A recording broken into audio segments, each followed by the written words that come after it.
बंद करून घ्या.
नेटबॉल संघटनेच्या वतीने राज्यस्तरीय नेटबॉल स्पर्धेचं आयोजन करण्यात आलेलं होतं.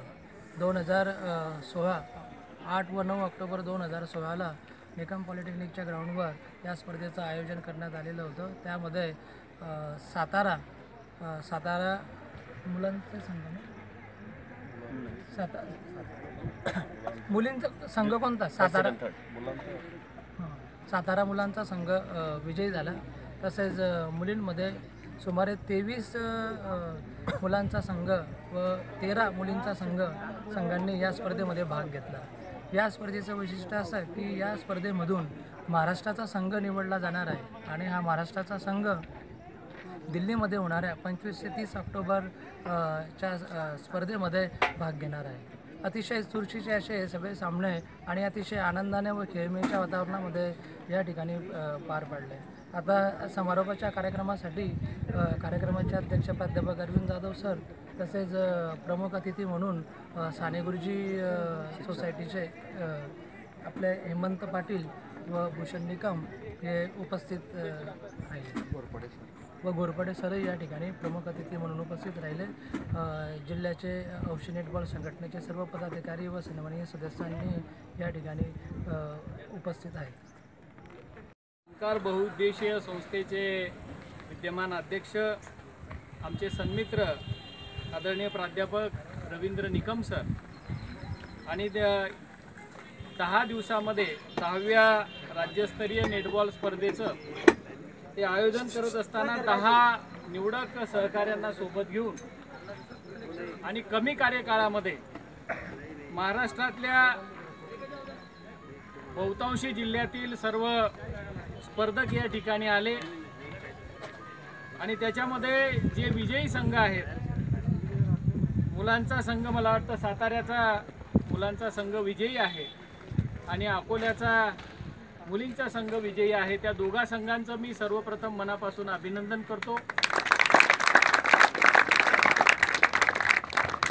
पण विजय पराजयामध्ये जे संघ अजून वेगवेगळ्या अगदी फायनलपर्यंत सेमीफायनलपर्यंत खेळले त्या सर्व संघाच्या सर्व स्पर्धकांचं पुन्हा मनापासून कौतुक करतो.